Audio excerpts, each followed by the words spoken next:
Meta just announced that now you will be able to pay to remove advertising on Facebook and Instagram. This has been a launch of the plan in Europe, but surely later we will be able to see this type of subscriptions in other regions. Currently, Meta offers various users and pages the possibility to pay for verification, but does not offer anything beyond that. However, thanks to this new plan presented in Europe, we might get more benefits if you are willing to make a payment. You can pay €9.99 if you want to remove the advertising on the web browser. If you also want to remove advertising on your mobile device, whether it's Android or iOS, you can make a payment of €12.99. This is a monthly subscription, and since you won't have any ads, it is assumed that Meta will also not be tracking everything you do in order to know your preferences. This appears to be an effort to address the issue that Meta currently faces in the EU, where they have become stricter with data collection.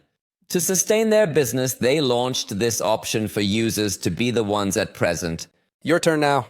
Let me know if you would be willing to pay for this Meta subscription in order to get rid of the ads and avoid being tracked.